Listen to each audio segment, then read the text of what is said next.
3 seconds. Step between the whole roster and threw it in. The average NBA player who attempts 5 three-pointers a game might take 500 practice shots a week. Stephen Curry, in his prime, was documented to make 500 shots before a single practice even started.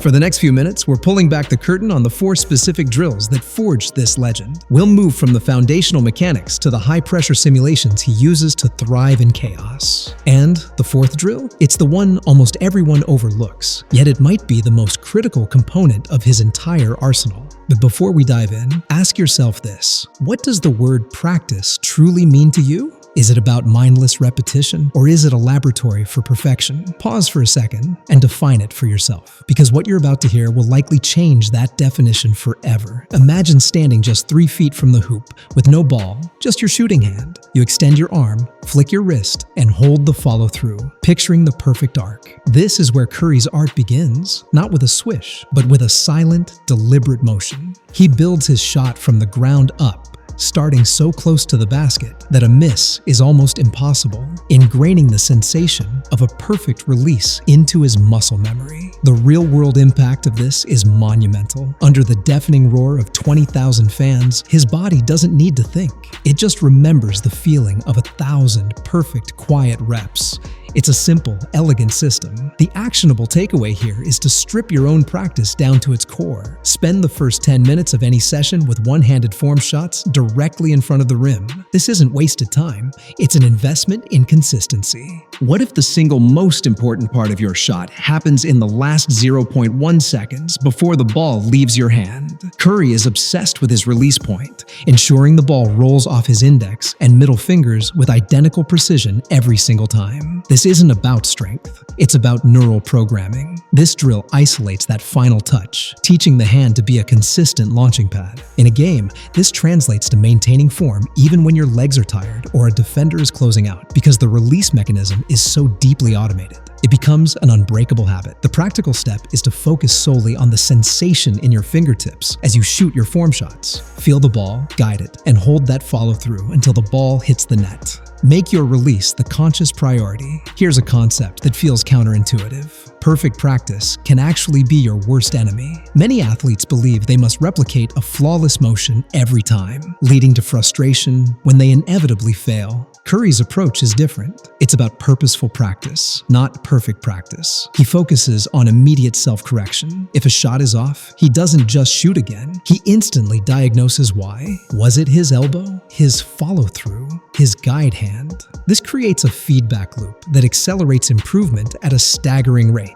Instead of chasing an illusion of perfection, he chases immediate adaptation. This is a game changer. The actionable advice is to become your own coach. After every missed shot in practice, take 1 second to name the mistake out loud before you take the next one. And this verbalization makes correction intentional, not accidental. Stop thinking about your guide hand as the helper and start seeing it as a potential saboteur. One of the biggest shooting flaws, even at high levels, is interference from the non-shooting hand, a thumb flick, a slight push. Curry eradicates this by dedicating significant time to one-handed shots, not just close to the rim, but progressively moving further and further back. This forces his shooting arm, wrist, and fingers to do all the work, ensuring a pure, straight shot line. It builds functional strength and isolates the correct muscles. When the guide hand returns, it's purely for balance, not for force. The takeaway is simple, yet profound. For every 10 shots you take with 2 hands, take 3 with only your shooting hand from the same spot. It will feel awkward at first, but it is the fastest way to purify your form. Picture a coach standing under the basket,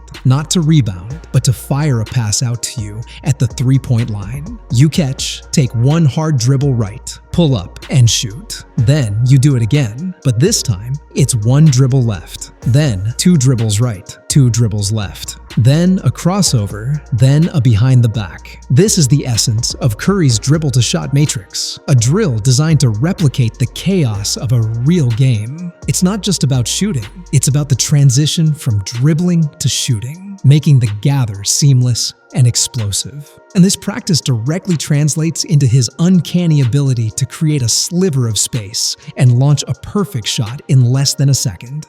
Your training needs to mirror game intensity. So the actionable step is to never just shoot static shots. Every practice shot should be preceded by at least one game speed dribble or a sharp V-cut to simulate catching the ball on the move. How can a player who is constantly moving set his feet so perfectly before every shot? The secret isn't in the feet themselves, but in the timing of the setup. Curry's drill focuses intensely on the hop, or the 1 and 2 step landing as he gathers the ball, ensuring his body is squared up and balanced before the ball even reaches its shooting pocket. He practices landing on balance after moving in every conceivable direction. This eliminates a huge variable, making his shot incredibly consistent regardless of his prior movement. This is the art of creating stability within motion. The practical takeaway is to practice shooting without a ball. Seriously, go through the motions of your dribble moves and focus exclusively on a quick, balanced, and squared-up landing. Do this for 5 minutes, and you'll build the foundation for a much quicker release. We've established the guide hand shouldn't interfere with the shot, but in this drill, the offhand has a completely different, vital role: protection. During the dribble-to-shot matrix, Curry is hyper-aware of keeping his off-arm as a shield to protect the ball from digging defenders during the gather. It's an aggressive, protective posture. Many players get the ball stripped in the split second they transition from dribble to shot because their offhand is passive. Curry drills this protective instinct so it becomes automatic. The impact is huge. It makes him press resistant. You can apply this by having a practice partner use a padded stick to gently poke at the ball as you practice your dribble to shot moves. This forces you to learn how to protect the ball through the entire motion, from the floor to the release. It's a simple change that makes a big difference. I remember watching a game where Curry hit 3 threes in just over a minute, and the defense looked utterly helpless. That wasn't magic. It was the product of a drill often called the Curry Flurry. After warming up, he puts himself on the clock, make 21 shots from 7 different spots around the arc. But he has to make 2 in a row from a spot before he can move to the next. The pressure isn't just to make a shot, but to string them together, simulating the need to get hot during a game. This builds mental resilience alongside physical skill. He is training his mind to expect success in streaks. The practical application is to add a layer of pressure to your own drills. Don't just shoot 10 shots. Shoot until you make 3 in a row. This shifts the focus from simple repetition to successful execution under duress. If you're finding this breakdown of elite practice valuable, and you want to see more content that decodes the habits of world-class performers, hit that subscribe button. We're dedicated to uncovering the process behind the performance. And by joining this community, you're investing in your own growth. Don't just watch greatness, learn how to build it. Start embracing exhaustion as a training tool, not just a byproduct of training. This is where we enter the next level of Curry's regimen. The drill is deceptively simple. Start at one baseline, sprint to the other, then sprint back to the three-point line, receive a pass, and shoot. Then do it again, and again, and again. The goal isn't just to make the shot. It's to make the shot when your lungs are burning and your legs feel like lead. He's conditioning his body to perform with precision under extreme fatigue. This is why his fourth quarter shooting is often as good as his first. He trains for the end of the game. The actionable takeaway is to end every single workout, basketball or otherwise, with one skill-based exercise performed under maximum physical stress. Your body must learn that being tired is not an excuse for poor execution. Imagine it's the final minute of a TED game. You've been running non-stop for 47 minutes. This drill puts you there mentally and physically without a game ever being played. The fatigue is real, the heart rate is jacked, and the demand for perfect mechanics remains unchanged. This is where many players break down. Their form gets sloppy. They use too much arm.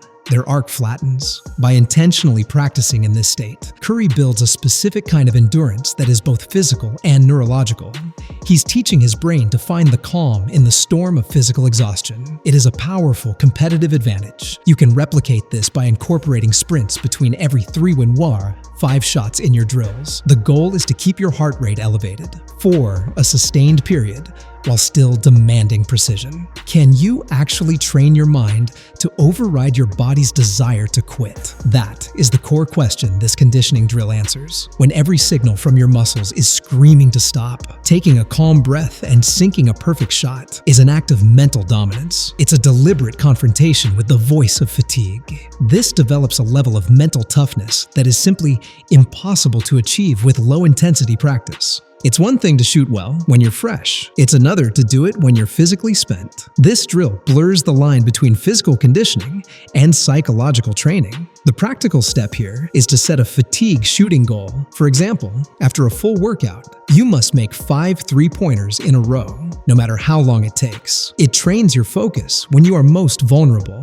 Most athletes assume that as heart rate goes up, fine motor control and accuracy must go down. But elite performers have proven this is a correctable flaw, not a hard rule. Curry's conditioning drills are designed to shrink the performance gap between his resting state and his high exertion state. The body learns to function efficiently at 180 beats per minute, and the brain learns to focus through the noise. It's a known fact that Navy SEALs do similar drills to manage stress, and it's also known that Curry's late-game stats often defy logic. Coincidence? Unlikely. The actionable takeaway is to get a cheap heart rate monitor. Pay attention to your performance at different heart rate zones. Find your breakdown point, and then train specifically in that zone to push your threshold higher. Know your numbers, then improve them. Now for the drill that requires no court, no ball, no hoop. Picture Stephen Curry sitting in a quiet room, eyes closed, watching a game unfold in his mind. He sees the defender overplay. He feels the V-cut to the wing. He visualizes the pass coming.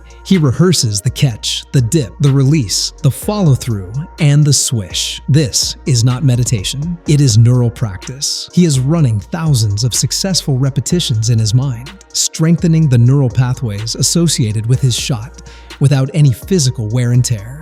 It's one of the most potent and underutilized tools in sports. Before your own practice or game, spend 5 minutes visualizing your desired outcomes. See yourself moving perfectly and making shots. Don't just hope for success. Rehearse it in your mind first. What does a tennis ball have to do with being the greatest shooter on earth? Everything. One of Curry's most famous drills involves him dribbling a basketball with one hand while catching and tossing a tennis ball with the other. This isn't a party trick. It's an overload drill designed to disconnect his conscious mind from his dribbling, forcing it to become completely automatic. It dramatically improves hand-eye coordination, reaction time, and the ability to process multiple streams of information at once, just like in a real game. The dribble becomes so second nature, he can dedicate all his mental bandwidth to reading the defense. The takeaway is to find ways to introduce cognitive challenges into your physical drills. Try reciting something or having a conversation while dribbling. Force your brain to automate the physical task. Ultimately, the secret to Curry's practice is this: each drill is a layer. The form shooting is the foundation. The dribble matrix adds movement. The conditioning adds pressure. And the visualization and reaction drills sharpen the mind. It's an ecosystem of skill development where every element supports the others. The drills aren't isolated events.